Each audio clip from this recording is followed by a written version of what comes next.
सभी बेरोजगार लोगों को नमस्कार। कोई पढ़ाई लिखाई पर बात होगी नहीं, क्योंकि पढ़ाई लिखाई करने से कोई फायदा है नहीं। पढ़ाई लिखाई करा के ही क्या करेंगे जब आपको रोजी रोटी हो ही नहीं सकता आपके पढ़ाई लिखाई से। समस्या इस बात की है हमारे देश में कि मोदी जी केवल अपने मन की बात करते हैं, कभी इस जनता के भी मन की बात सुन लिया कीजिए।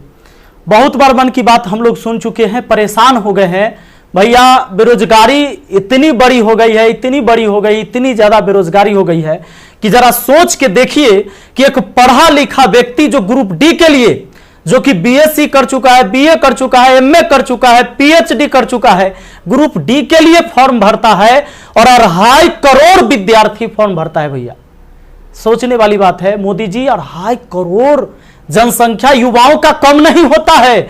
2.5 करोड़ है तो उसके माँ बाप भी जोड़ लीजिए, भाई बहन जोड़ लीजिए, और वो युवा है तो उस पर उसके परिवार का निगाह टिका हुआ है, उससे एक आस जुड़ा हुआ है उस परिवार का।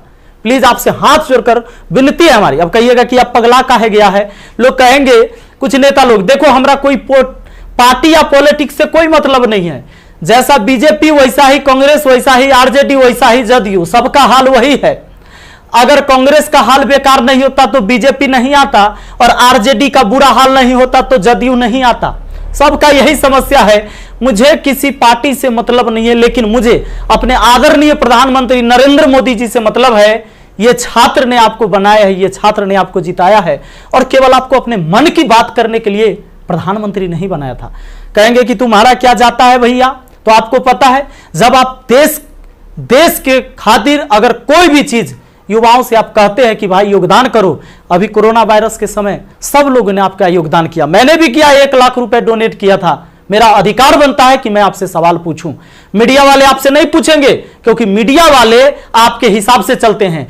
मीडिया वाले वही चीज दिखाते हैं जो लोगों को देखने में मजा आता है, लेकिन बेरोजगारी पर कोई बात नहीं करेगा।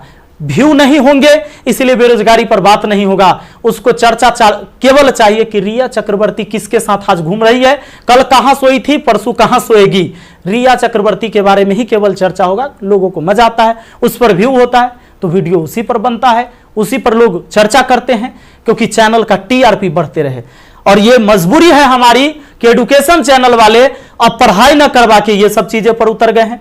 मैं आपको आज बहुत सारी बातें बताने वाला हूं, करने वाला हूं। जो भी लोग हैं जिनको परेशानी हो, क्षमा चाहते हैं। अब परेशानी हुई है तो क्या कर लीजिएगा, हमको इतना ही कर दीजिएगा। कभी गोली मार देगा कोई तो याद रखिएगा, इतिहास जब लिखा जाएगा तो मरने वालों में लिखा जाएगा, भागने वाले और बिकने वालों में नहीं होगा। सीधी सी बात है। अब ये बेरोजगारी की आलम यह है भैया कि अब आपको बता देते हैं, पढ़े लिखे लोग 2.5 करोड़ स्टूडेंट जो रेलवे का फॉर्म भरता है, जिसमें 500 रुपए सरकार लेती है। इस तरह से टोटल 12.5 अरब होता है रुपया, यानी कि 12 अरब 50 करोड़। बात समझ में आ रहा है? हमें समझ में आ रहा है, क्योंकि मैथ का मैं टीचर हूं तो मुझे समझ में आता है। हमारा गांव में 5 रुपए ब्याज चलता है मोदी जी, 5 रुपए सैकड़ा महीना का ब्याज चलता है। 3 रुपए मान लेते हैं कि मोटा रकम है तो 3 रुपए। अब 3 रुपए से हमने निकाला 3% से महीना का, क्योंकि महीना में ब्याज चलता है गांव में। तो इस तरह से 12 महीना में 12 36% हुआ, 2 साल में 72% हुआ, और ये 12.5 अरब का जो ब्याज हुआ वो 9 अरब हुआ। 2 साल आप लटका दिए रेलवे वाला फॉर्म भरवा के लड़का सबको 500 रुपया लेके। अब आप कहिएगा कि एग्जाम के बाद तो हम पैसा लौटा देते हैं, लेकिन बात यहां यह है कि पैसा तो आप लौटा दीजिएगा, 100 रुपया रख लीजिएगा, 400 लौटा दीजिएगा, लेकिन 2 साल में आपने बिजनेस कर लिया है 9 अरब का। भैया बहुत होता है 9 अरब, कोई साधारण बात नहीं है। अब देख लीजिए, आप कहेंगे कि इतना बकर बकर कर रहे हैं, भाई गरीब आदमी है। जब मेरे अकाउंट में केवल 1,23,000 रुपया था ना, तो 1 लाख रुपए हम पीएम केयर फंड में दिए थे। काहे जानते हैं कि कोरोना से लड़ाई लड़िएगा ना, तो कोरोना से लड़ाई लड़िएगा तो देश हित में ही पैसा जाएगा। ये पैसा से जब वैक्सीन बन के आएगा, या हमारे साइंटिस्ट लोग जब इस पर रिसर्च करेंगे वैक्सीन पर, तो खर्च लगेगा। तो आदमी किसके पास जो औकात था, 1 रुपया, 11 रुपया, 100 रुपया, 50 रुपया, 1 करोड़, 500 करोड़, 1000 करोड़ लोगों ने योगदान दिया, जिनसे जो हो सका। पूरा देश आपके साथ खड़ा था, और याद रखिएगा कि ये युवा बेरोजगार रहेगा तो आपके विरुद्ध खड़ा होगा, भैया तख्ता पलट जाएगा। ये बात पक्का सुन लीजिए, कहा कि आज हम दिल से बात कर रहे, दिल से बात किए थे तब ना मदद किए थे। अब देख लीजिए 30 मार्च को मैंने योगदान दिया था 1 करोड़ रुपए, हमारा तब पागलपन चढ़ल था। हम तो अपन गलती का पश्चाताप जूता से मार के करते हैं, लेकिन याद रखिएगा कि जूता उस नेता को भी पड़ेगा जो वोट मांगने आएगा हमारे यहां। याद रखिएगा, ये पूरा देश में अब बवाल होने वाला है। अगर सही टाइम से एग्जाम नहीं लीजिएगा, युवाओं को रोजगार नहीं मिलेगा, तब आपके मन की बात नहीं होगी हमेशा, ये जनता के भी मन की बात होनी चाहिए। यहां पर आप नहीं, आपको पता चले तो जिन लोगों को बुरा लगता होगा सर्च कर लीजिएगा, प्रधानमंत्री राहत कोष में 1 लाख रुपए का योगदान दिया, मैथ मस्ती लिखिएगा, ये लाइन लिखिएगा, मैथ मस्ती लिखिएगा, जरूर आ जाएगा, आपको पता चल जाएगा। हमारा घर भी करकट का है और फिर भी अकाउंट में 1,23,000 था, 1 लाख रुपया डोनेट किए थे ताकि हमारे देश में खुशहाली आए और इस कोरोना वायरस से हमारा देश लड़े। ए भाई, वो बच्चा के पैसा दिया हुआ है, जो हम पढ़ाते हैं ना, वो वीडियो देखता है ना, वो व्यू होता है, उसे पैसा आता है, वो पैसा हम आपको दिए थे, पाप लगेगा ना। तो तनी ध्यान दीजिए यहां पर। ये देखिए, कहते हैं कथी कि स्थानीय खिलौने बनाकर आत्मनिर्भर भारत बनाइए। खिलौना तो हम बनल है, जैसे मन होता है आप खेल रहे हैं, जो आप कह रहे हैं लोग वही कर रहा है। अब हम कौन खिलौना बने? खिलौना तो जनता बन चुका है आप लोगों का। यह हमारे मोदी जी थे, ये हमारे नीतीश बाबू हैं। इनका चाल सुनिएगा, इनका चाल क्या है। अभी जब चुनाव आने वाला है तो बिहार पुलिस के बहाली निकाल देंगे, बिहार पुलिस के बहाली निकाल देंगे तो भारी संख्या में एग्जाम को करवा लेंगे, रिजल्ट नहीं देंगे। अब एग्जाम दे के लड़का फसल है कि अगर नीतीश जी नहीं आते हैं तो फिर आगे रिजल्ट नहीं आएगा, कोई ना कोई बवाल। चूंकि बिहार में कोई एग्जाम जो है ये ना है कि साफ सुथरा से हो। आप देख रहे हैं बिहार एसएससी का एग्जाम कितना साल में हुआ है, आदमी बूढ़ा गया, जवानी में दिया था एग्जाम और रिजल्ट आते थे बूढ़ा जाएगा। अब चूंकि बिहार में एग्जाम ऐसी होता है तो ये क्या होगा कि रिजल्ट होगा चुनाव के बाद, मजबूरन फिर नीतीश कुमार जी को चुनेंगे, शिक्षक के बहाली आ जाएगा, बिहार पुलिस के बहाली आ जाएगा, सारे बहाली, दरोगा सब के बहाली आएगा। ये कब होगा? चुनाव के टाइम में भैया। तो नीतीश जी का जो ये था, इसमें इन्होंने कहा कि नल जल का रख रखाव करने के लिए बाडो को 2-2 हजार रुपया मिलेगा। हे प्रभु, ये 2-2 हजार कहला दे रहे हैं, नल जल के दशा दिखा दें। 33,000 करोड़, 33,000 करोड़ रुपए आपने बिहार में नल जल पर खर्चा कर दिया। आज आपको असलियत हम दिखाते हैं, इस वीडियो में देखिएगा आप लोग जरूर।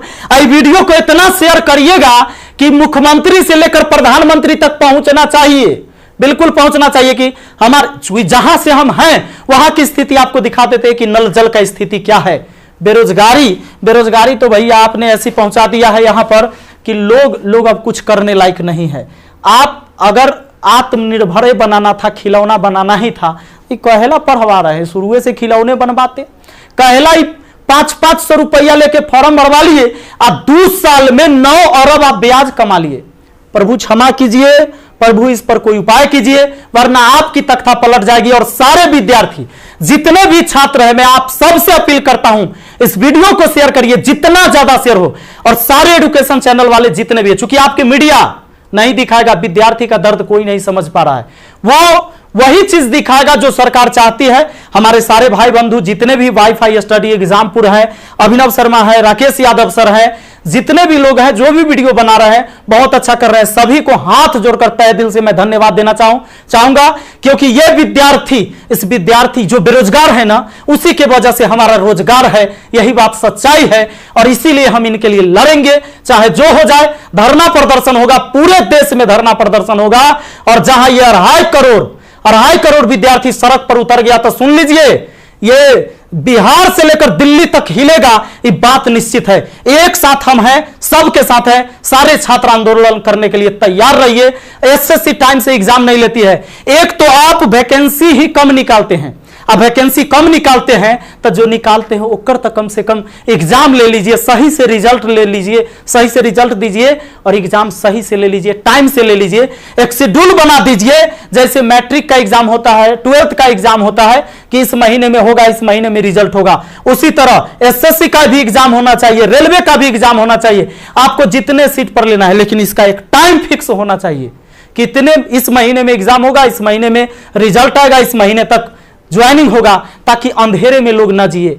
हे प्रभु, ये पाप लगेगा अगर इस युवाओं के साथ गरीब के बच्चा ना जनरल कंपटीशन के तैयारी करता है, आर्मी के तैयारी करता है, गरीब के बच्चा जाता है। कम से कम एकरा साथ इतना अन्याय ना कीजिए। ये पाप का घड़ा भर चुका है। मैंने अपने सर पर जूता मारा है। अगर वोट मांगने मेरे एरिया में आइएगा, हम जूता मारेंगे आप लोग को, ये बात पक्का कह देते हैं। आई वीडियो शेयर होना चाहिए। आप सबको इस बात के लिए मैं कहना चाहूंगा कि आप शेयर करिए, इस वीडियो को पहुंचाइए, जहां तक हो सके इसको पहुंचना चाहिए। और हर व्यक्ति आपसे हाथ जोड़कर विनती है कि हल्ला बोल ये नारा लगाइए और सब लोग पहुंचाइए, सब लोग वीडियो बनाइए, जितने भी एजुकेशन से जुड़े हुए हैं। क्योंकि कोई मीडिया वाला आपको दिखाने वाला ये नहीं है। और बस यही बात कहना चाहेंगे और जल्दी आग के तरह इस वीडियो को फैलाइए। और ज्यादा कुछ नहीं बोलेंगे। बेरोजगारी इतना बढ़ गया है कि आप सब कुछ समझ ही रहे हैं।